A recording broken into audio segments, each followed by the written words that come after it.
Fazer, como lidar quando o relacionamento já acabou para você e para o outro ainda não. Como que a gente lida com todo o processo de luto vivendo ainda um relacionamento?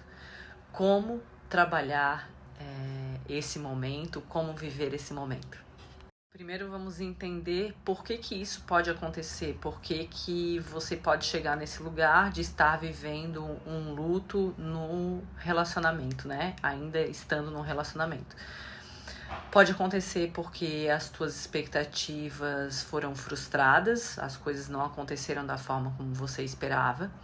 Pode acontecer porque você se cansou de tanto falar, de tanto pedir, de tanto reclamar, de tanto solicitar aí do outro, né, a parte dele ou as mudanças que seriam importantes para você, ou porque você deixou de admirar a pessoa, ela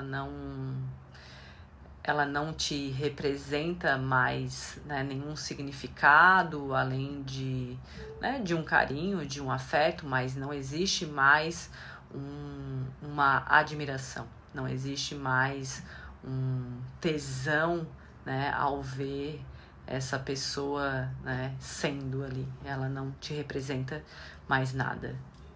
Pode acontecer também porque você não consegue mais ver uma perspectiva nesse relacionamento. O outro não te demonstra uma vontade, uma disposição para construir esse relacionamento, né? Para vocês serem melhores. Não investe em si, não investe na sua melhora, né? No seu desenvolvimento, seja ele pessoal, profissional, né? O que seja. Então você não percebe aí um movimento. O outro também está acomodado ou não vê isso, né? Esse desenvolvimento na relação como algo importante. Então você se, né, desanima aí, desestimula, não vai perdendo aí o interesse.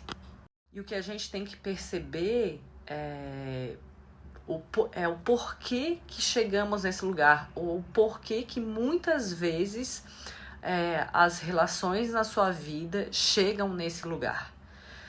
Muito provavelmente você cria muitas expectativas, né? E aí precisa existir algo muito importante nos relacionamentos, que é a comunicação. E a comunicação das expectativas que cada um tem.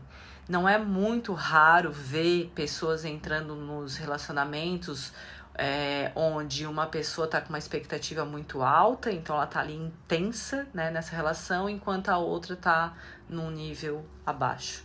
Então a gente precisa conversar, saber o que o outro espera, o que o outro quer, quais são as perspectivas dele desse relacionamento.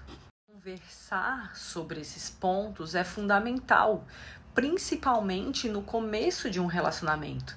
Ninguém contrata uma pessoa para trabalhar na sua empresa sem passar por uma entrevista, sem passar por minimamente uma conversa, né? Entender quais são os objetivos, o que essa pessoa pode contribuir, como é que ela pode te ajudar, quais são as competências dela para resolver os problemas da sua empresa. Por que num relacionamento se teme tanto entrar em certos assuntos que são fundamentais para o desenvolvimento, para o sucesso ou não dessa relação, né? Que é fundamental para saber se você vai estar perdendo seu tempo, né? Se de repente você está investindo seu tempo em algo que não tem futuro, que não vai para frente, porque a pessoa não converge ali com você. Então, entender quais são os valores, quais são os objetivos da pessoa, o que ela pretende da vida, quais são os projetos dela de vida, tudo isso é interessante se saber no começo dessa relação. Quando a gente vai conhecer, né? Quando a gente começa algo, a gente precisa conhecer essa pessoa. Então a gente precisa se comunicar, a gente precisa fazer perguntas, a gente precisa deixar claro para o outro aquilo que é importante para você, aquilo que te incomoda, aquilo que é negociável e aquilo que não é negociável, aquilo que você não permite de jeito nenhum. São perguntas básicas e que devem existir em todo começo de relacionamento.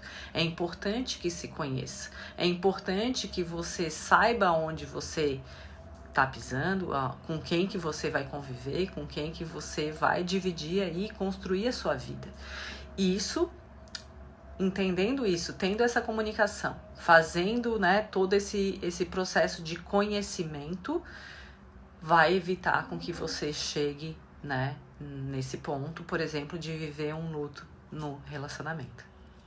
Se você já tá vivendo esse luto no relacionamento, é importante que o outro saiba, né? É importante que vocês conversem sobre isso. Deixar o outro saber o que está acontecendo com você. Não fique mandando sinais esperando que o outro faça a leitura adequada, assertiva do que você está tentando dizer, né? É importante se falar. Nós temos a fala para usá-la, né, para a comunicação. Então é importante que o outro saiba o que é óbvio para você, o que pode parecer que está na cara, às vezes não está para o outro, às vezes ele precisa ouvir claramente, com todas as letras da sua boca, o que você quer, ou o fato de você não querer mais estar ali. O outro ponto que a gente também precisa entender é que muitas vezes esse luto que você está vivendo na relação não é um luto da relação em si, mas é um luto das tuas expectativas que não foram realizadas, né? Que foram aí frustradas. Então esse é um outro ponto importante para se entender. Às vezes não tem a ver com o relacionamento, então a gente precisa entender um pouco melhor esse contexto para não tomar nenhuma atitude precipitada, por exemplo, de um rompimento. Então é importante que se converse. Quais são as suas expectativas hoje e se a pessoa pode atender essas expectativas e vice-versa, né? Se o outro também ali com as expectativas dele pode ser atendido por você, tá? Então é importante, muito importante, frisando de novo, a comunicação, o diálogo claro, objetivo.